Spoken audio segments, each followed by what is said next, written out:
Hello, everyone, and thank you so much for joining my session today. My name is Maggie Slowik, and I work for a team at IDC called Manufacturing Insights. And in the next 15 minutes or so, I will talk to you about the future of manufacturing and what exactly that will look like.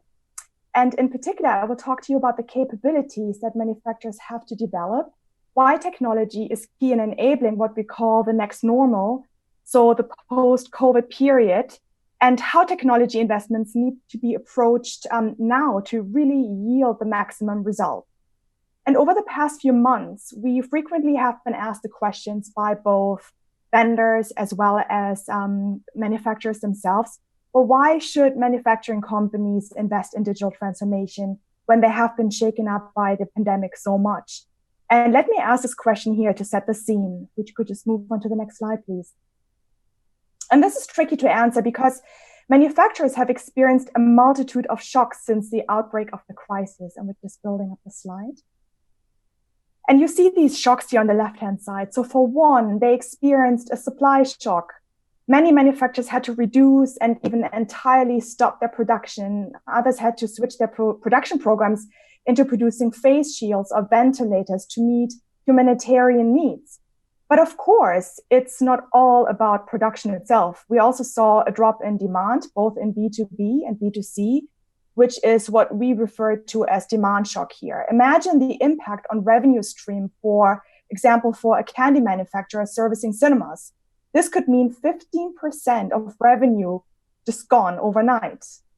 And then think of the workforce shock. In fact, our research shows that only between 75 to 80% of workforce are currently back on shop floors today. But despite this crisis, we have seen some good news. Manufacturers are in competitive overdrive.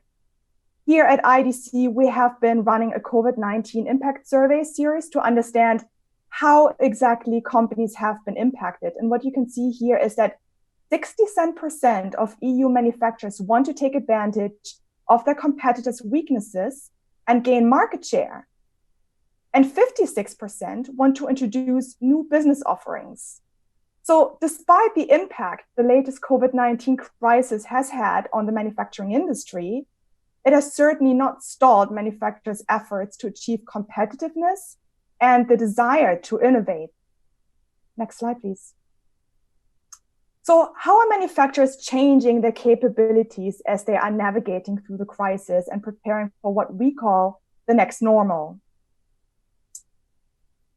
What we see here are the initiatives that we collected from our COVID-19 impact survey, and we mapped them across 3 timelines. And the way to look at this is from the bottom up. So first, for the past few months, we have seen an immediate reaction entailing working from home measures and the revision of business continuity plans.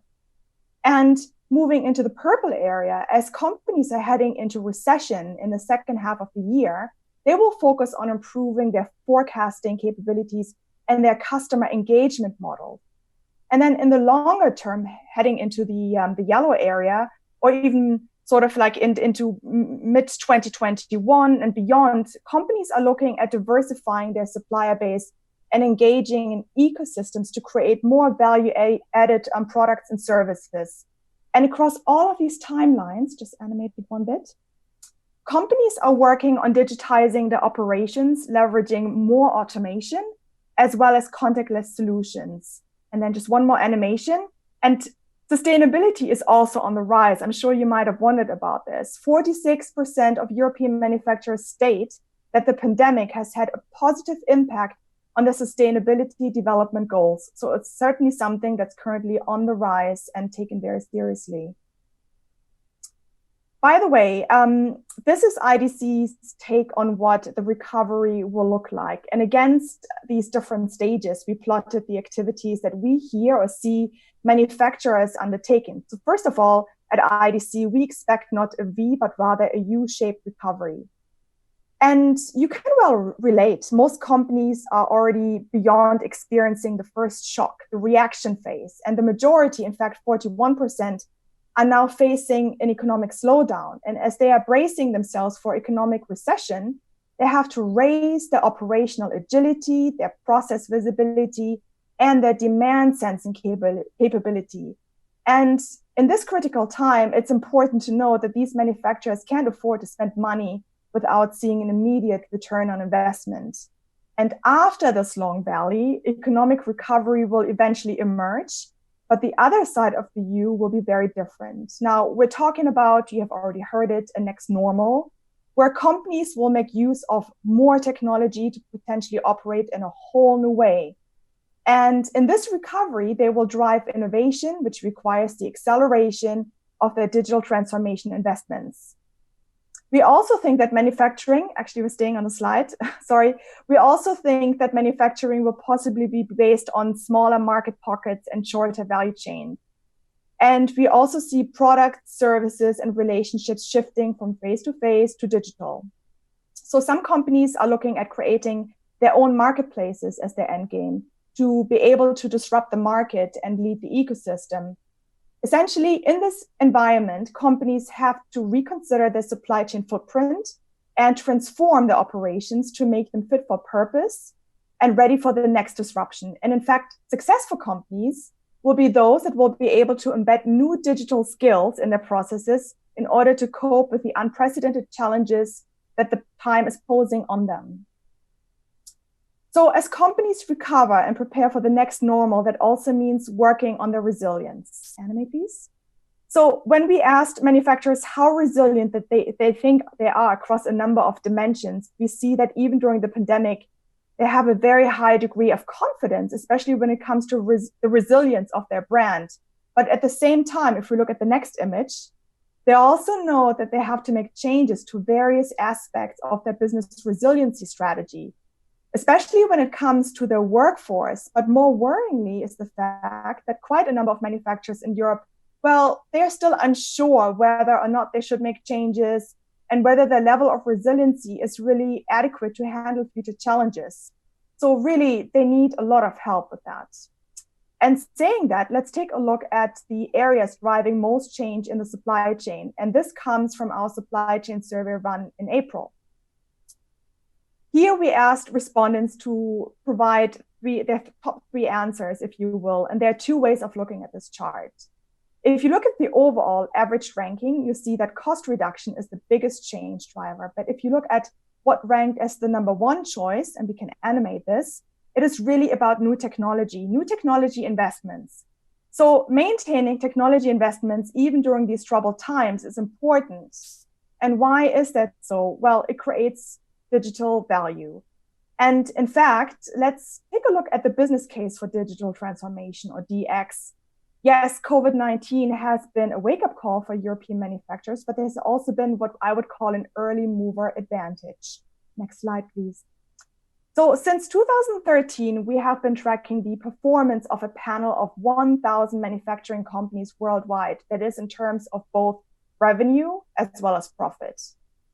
We then divided them into two groups: companies that have made significant digital investments and companies that were less advanced in digital transformation.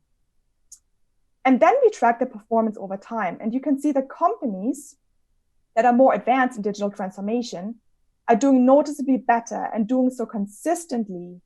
And what you can also observe is an emerging divide here. So companies that have more digital technologies in place and can use them better to transform their processes are, as a result, outperforming their peers who are not as advanced. And in fact, the best performing companies armed with a digital native culture, tools, and processes, they're speeding away from the rest by improving their operational efficiency and their cost, their agility, their time to market, and even their customer acquisition rate. And this was already happening up to last year, certainly before COVID-19 happened. And it's a trend that we're going to keep an eye on at IDC. We think that this polarization effect is going to increase.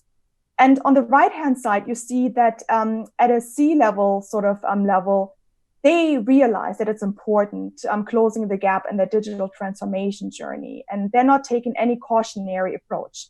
In fact, they're actively investing in disruptive technologies that can enable agility, efficiency, as well as innovation. And in fact, we currently hear of a lot of companies that are fast forwarding the digital transformation effort. Now, I also wanted to spend a few moments talking about the impact of the crisis on IT. And what you can see here is also on an executive level, IT is the function that is gaining the most relevance because of the crisis.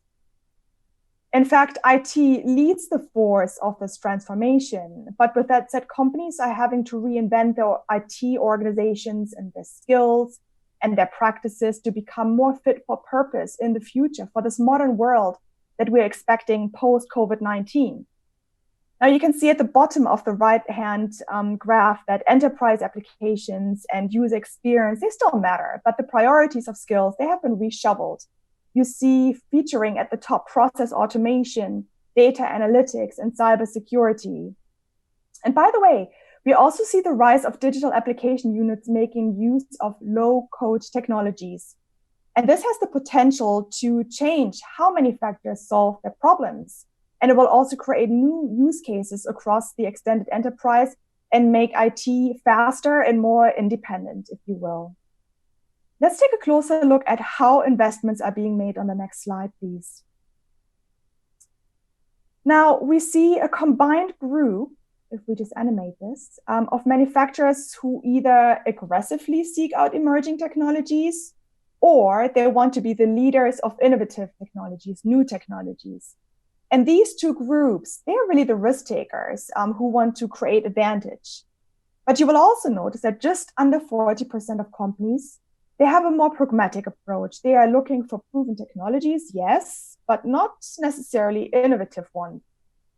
And while the approach to new technology investment ranges from being, say, conservative to maximizing the opportunity to the fullest, manufacturers realize that this has to be done at speed and with a focus on return on investments.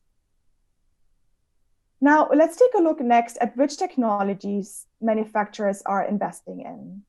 And what I'm showing you on this slide is a selection of technologies which European manufacturers are expressing to have a higher demand for as a result of COVID-19. You see a very strong appetite for technologies such as analytics and process automation in particular, and no surprise really, but overall investments are certainly ongoing and not seeing a freeze as you might have expected. Now, interestingly, technologies such as video conferencing and collaborative tools, which many other industries have a very strong appetite for, are not seeing as much demand by manufacturers. And this is good news, I think, because the focus on technologies such as robotics and AI and IoT, augmented and virtual reality, etc., they show that manufacturers are very, very serious about their digital transformation and they are ready to embark on bold and ambitious projects.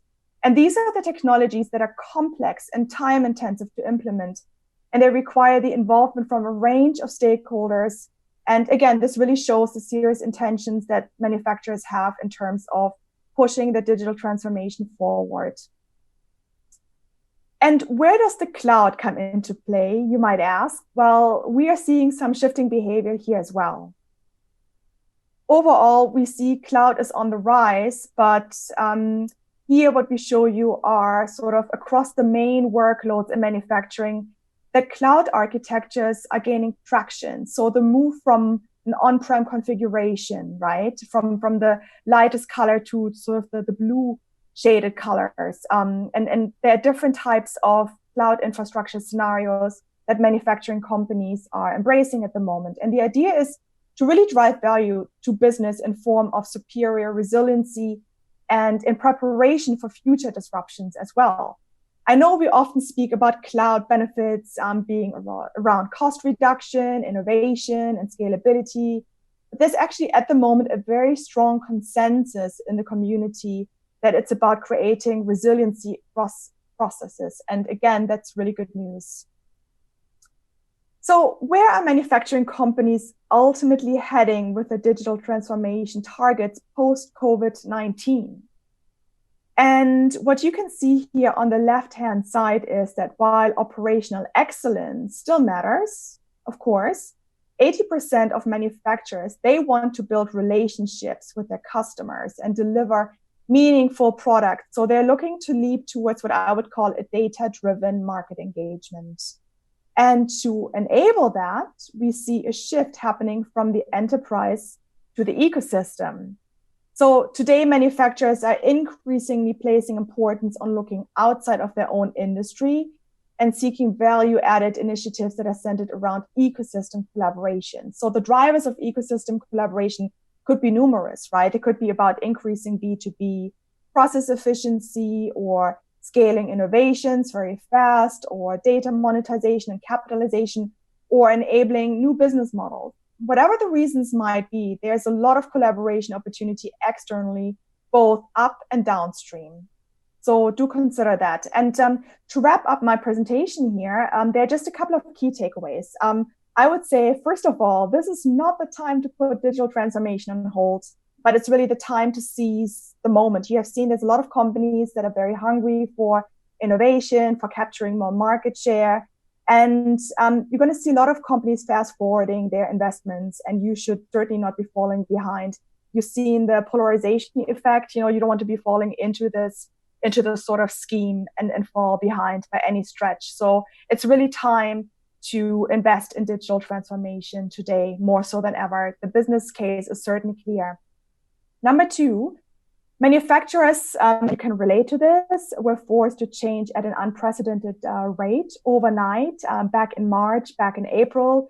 So it's good to keep innovation sort of as part of your focus, but certainly consider the power of the ecosystem. I just talked about it. There's a lot of ecosystem collaboration opportunities outside of your own company wall, if you will. So not only with suppliers, but also with your customers or partners. So there's a lot of sort of opportunity to be explored there. And last but not least, I would say be very proactive or proactive even with your vendors. Have conversations with them about how you want to be conservative, maybe about your spending, or applying more financial discipline, how you need to speed up implementations and produce faster return on investment. So be very open with them about sort of the pressures you are experiencing, but also maybe the way you want to change, the ways you want to change working, as well as the types of business models you want to invest in. So it's good to have these upfront conversations with your vendors and also understand more about their roadmap going forward. So with that, that concludes my presentation, and I thank you very much for taking the time to listen in. Boa tarde a todos. Antes de mais, em nome da Noesis, quero agradecer a vossa presença nessa sessão, a IDC e, claro, a Tibco, parceiro estratégico da Noesis na área Enterprise Application Integration. Meu nome é Gentil Paganella, sou Associate Director da área Enterprise Application da Noesis, e comigo tenho o Alessandro Chimere, que é diretor da estratégia digital da Tibco, e conta com uma vasta experiência na implementação de projetos de integração em empresas tão grandes como o Aeroporto de Roma e Consentino, por exemplo. Com a transformação digital, as grandes empresas hoje são compostas de diversos sistemas, aplicações e tecnologias muitas vezes distribuídas, que não comunicam entre si. A indústria 4.0 e o IoT prometem, nos próximos anos, acelerar ainda mais esse processo que se representa um grande desafio para os responsáveis de IT. Para nos falar sobre o futuro da indústria e dar alguns insights sobre como a tecnologia Tibco pode ajudar as empresas a tornarem-se mais ágeis e eficientes, peço a Alessandro que se junte a nós. So hello and welcome to everyone. I'm Alessandro Chimere and I'm the Director of Digitalization Strategies in Tibco, which means I need to spend most of my time working with Tibco customers, industry expert partners, and at events like this to discuss how organizations can reimagine their integration strategy so they can become hyper-connected and agile to support their transformation strategies. So the following is the agenda for today. I talk you through the disruptions that typically affects any business, including manufacturing, and the importance of the digital transformation. The next point on the agenda is if your digital transformation is proceeding as expected, and what does it prevent or slows down? And how to successfully use technology to improve agility and innovation and the manufacturing of the future. And before handing over to our partner Noesis, and since I'm Italian, I'll introduce you to the use case of the well-known brand Campari and to a manufacturer situated here in Iberia, Cosentino, who is one of the worldwide leader in surface finishing for kitchen, bathrooms, and even more. So disruptions are always happening for many different kinds of reasons. The advancement in technology determines how strong disruptions in the way of doing business. Just consider how you used to develop your photographic film. Years ago, you would have walked into a photographer's shop and leave the film. And at the end of the day, the shop would collect it and send all the received films to the development center. After a week, you would walk back to the shop and pick up your pictures. Then, when the film development machines were getting more affordable, photographers started to have their own machines inside their shop, and the delivery of your pictures was reduced from days to hours. By becoming more and more digital enabled, now it is possible to upload your pictures to some online development services, and our pictures were shipped back directly to our homes without the need to go to the shop anymore. So technology advancement determines how we need to adapt our business to stay on the market. And this takes us to the next point.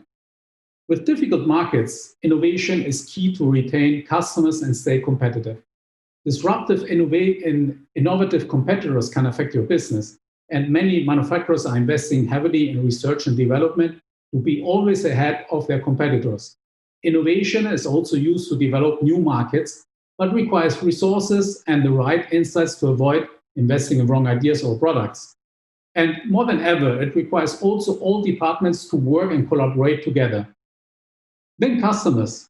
Customers are the most important assets for a company, regardless if it's an end customer or a partner.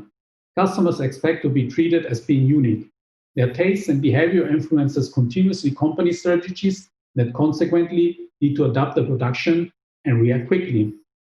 And mass customization is becoming more and more relevant. And last but not least, threats to organization and the way of doing business is coming from all angles. With a high rate of changes, it's not easy to stay competitive, innovate at the same time, and be ready to promptly react. Particularly the last months have seen dramatic changes. We went through economic volatility caused by the lockdown of many countries and affected also by changed customer behaviors. Just stop for a moment and think of the automotive industry. If you're locked at home, you don't need a car anymore. And everyone is waiting that the economy rebounds, but when and how, it is unclear. But the truth is that many manufacturers were not prepared enough for disruptive events, which, by the way, happens. The good news is that digital transformation is still top of mind for most manufacturers in many areas.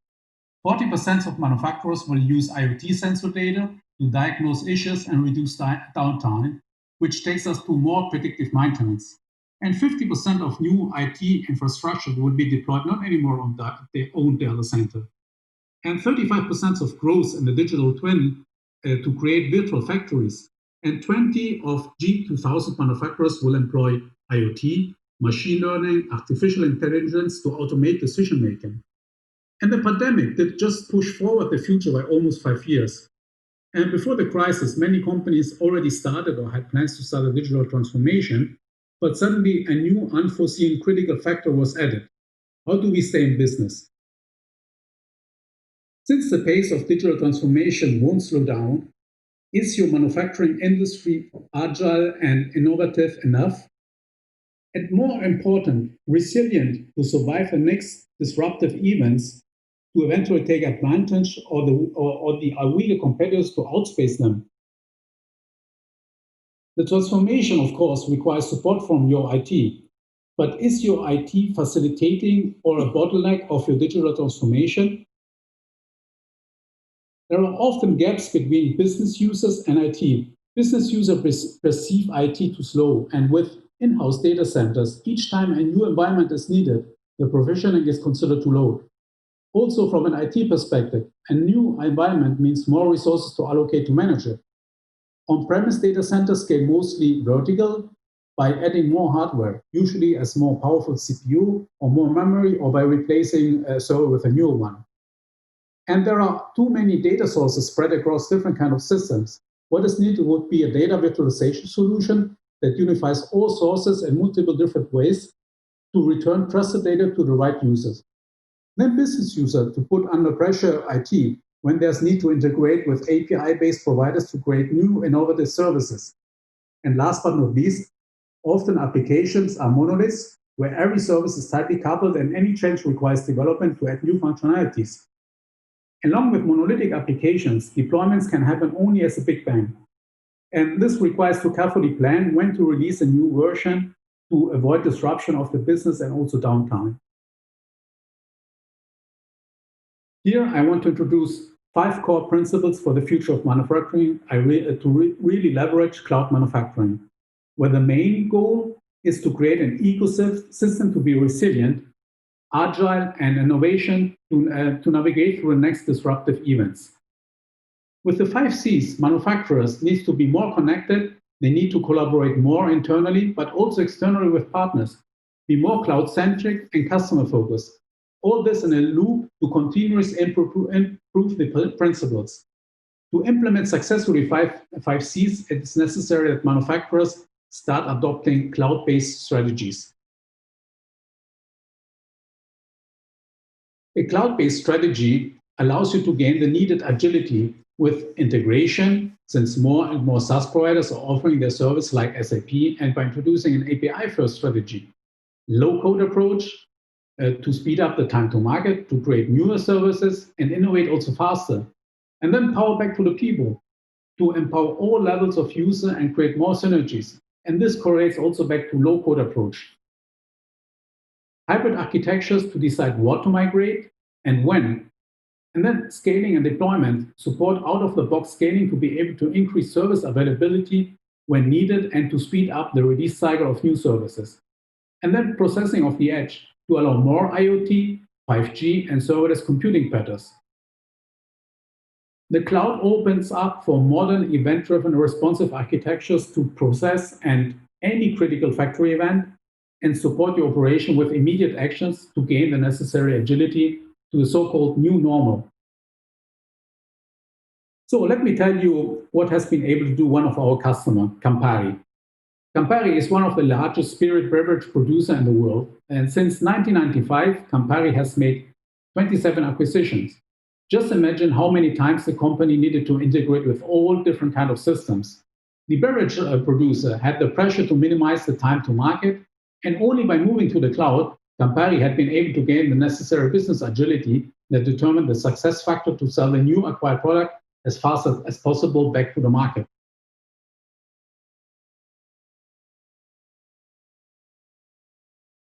Then also Cosentino, a family-owned business founded 40 years ago in Spain. They have completely transformed their business when going digital to become a leader in high-end kitchen and bath finishing. But with the expansion, Cosentino had to face challenges to scale operation, to keep running many different kinds of processes. By integrating their global IT system in the cloud and adopting a cloud-native architectures, now a customer is able to see in real time if a product is available. And in the past, it took 2 or 3 days to find out.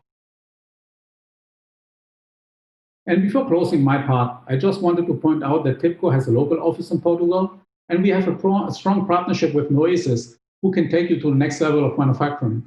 And with this, I'm handing over to my friend Gentil Paganella. Thank you. Obrigado, Alessandro. É exatamente nesse ponto que nós, Noesis, podemos ajudar as organizações a superarem os seus desafios de digitalização. A área de Enterprise Application Integration surgiu este ano fruto da necessidade que identificamos no mercado e em alguns clientes em particular. Apesar de recente, encontramos-nos já trabalhar com grandes clientes em Portugal, no setor financeiro e das energias. Fizemos um investimento na área que nos permite afirmar que hoje temos os profissionais mais experientes e qualificados em Portugal para trabalhar com tecnologia Tibco. E esta nova parceria foi estabelecida com naturalidade, pelo potencial que vimos na Tibco e que a Tibco viu em nós.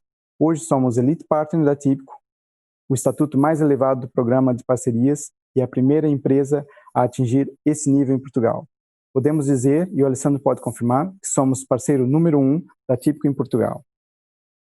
Como muitos de vocês sabem, a Noesis é uma consultora tecnológica internacional de referência, recentemente incorporada na tecnológica espanhola Altia, que oferece serviços e soluções integradas em diferentes áreas, como low-code, data analytics, AI, soluções de infraestrutura, DevOps, Automation Quality Management, Enterprise Solutions e, mais recentemente, então, a área de AI.